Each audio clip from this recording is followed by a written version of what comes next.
எல்லா பெண் பிள்ளைகளுக்கும் தொப்புள் இருக்குல்ல, டவுட் இல்ல. எல்லா ஆண் பிள்ளைகளுக்கும் தொப்புள் இருக்கா? இருக்கு. அதுலயும் எந்த டவுட்டும் இல்லையே. அது எதனுடைய அடையாளம்?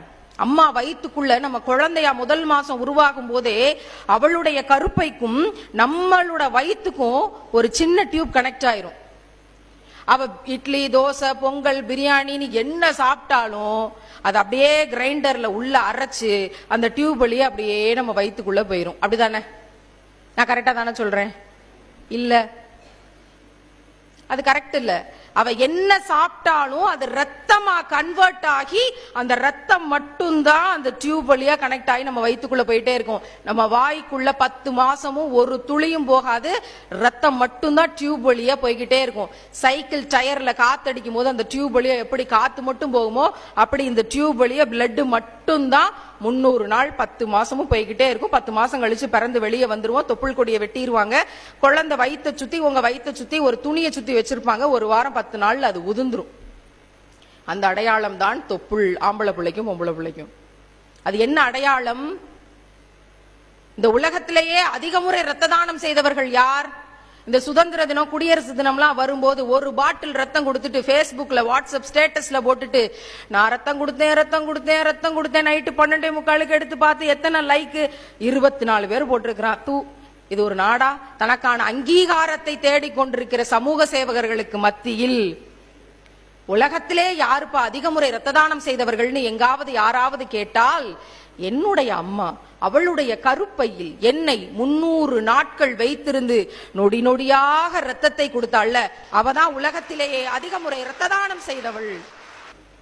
என்னைக்காவது உங்க அம்மா நீங்க கேவலமா பேசும்போது, உனக்கெல்லாம் என்னமா தெரியும், நீ வாய் மூடிட்டு சும்மா நயன்னு பேசிக்கிட்டு இருக்காத, நீ என்ன சமைக்கிற, அந்த ஹோட்டல்ல எப்படி செஞ்சாங்க, அந்த விருந்துல எப்படி செஞ்சாங்க, அவளோட அம்மா எப்படி செஞ்சாங்க அப்படின்லாம் நீங்க உங்க அம்மாவோட உணவை புறக்கணிக்கும் போது என்னைக்காவது வந்து நான் உனக்கு எவ்வளவு ரத்த தானம் பண்ணேன் தெரியுமாடா அப்படின்னு உங்க அம்மா சொல்லியிருப்பாளா?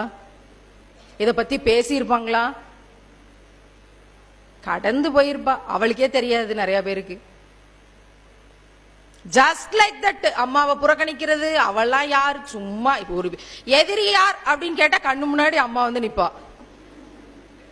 நிறைய வீட்டுல சொல்றேன், நிறைய பொம்பளை பிள்ளைகளுக்கு வீட்டுல இருக்கவே பிடிக்கிறது இல்லை. இந்த அம்மா எதை பத்தியும் பேசிக்கிட்டு, நம்மள ஸ்ட்ரிக்டா பாத்துக்கிட்டு, நம்மள சந்தேகப்பட்டுக்கிட்டு, எந்நேரம் பார்த்தாலும் போன் தானா உனக்கு நீ கேள்வியை கேட்டுக்கிட்டு, இவளுக்கு தான் வேலை, பேசாம எங்கேயாவது போயிடலாமான்னு இருக்குடி. செத்து போ. பெத்த தாய மதிக்காம அவளை எதிரியா நினைச்சுக்கிட்டு எங்கேயாவது போயிடலாம் இருக்குடி அப்படின்னு நீங்க வந்து அழுதுகிட்டு இருக்கிறது. உங்களுக்கு பஞ்சாயத்து பண்றதுக்கு இங்க எம்பிட்டு லெக்சரர்ஸ் வேற, அதையும் நாங்க பார்க்கணும். நொடி நொடியாக ரத்த தானம் கொடுத்தவள். நீங்க பிறந்துட்டீங்க, உங்களுக்கு இப்ப வாயில ஏதாவது கொடுக்கணும். இத்தனை நாள் தொப்புள் கொடி வெளியா போயிட்டு இருந்துச்சு. அந்த மார்பகங்கள்ன்ற கருவி எப்படித்தான் இறைவன் படைச்சானோ, எப்படித்தான் இயங்க வச்சானோ, ரத்தம் பாலாக மாறி உங்க வாய்க்குள்ள போகணும். உலகத்தின் பேரதிசயம்னு ஏதாவது கேட்டா நான் தாய்ப்பால் தான் சொல்லுவேன், தாஜ்மஹால்னு சொல்ல மாட்டேன். ஏன் தெரியுமா? உலகத்துல இந்த நொடி கொரோனா உட்பட, ஓமைக்ரான் உட்பட எத்தனை வியாதிகள் இருக்கோ அத்தனைக்கும் எதிரான நோய் எதிர்ப்பு சக்தியையும் சேர்த்து அந்த முதல் 1 மணி நேர தாய்ப்பாலில் இருக்கிறது என்ற அறிவியல் சொல்லும்னா எத்தனை பெரிய பேராற்றல், பேரதிசயம், எவ்வளவு பெரிய பேரதிசயம், இறைவனுடைய பேராற்றலின் அடையாளம். ஒரு உயிரை உருவாக்கி அந்த உயிரை வளர்த்தெடுக்கிற அந்த தாய்ப்பால் என்கிற அந்த புனிதமான விஷயத்தை தான் நீங்க ஆங்கிள் வைப்பீங்கன்னா உங்க கேமரா லென்ஸ் துருப்பிடிச்சு போகட்டும். வேற என்ன சொல்றது?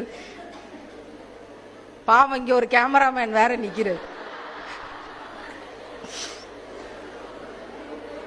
அவர் நல்லவற்றை எடுத்துக்கொண்டிருக்கிறார். அவருக்கு இறைவன் எல்லா வளங்களையும் கொடுக்கட்டுமாக. ஆமீன்.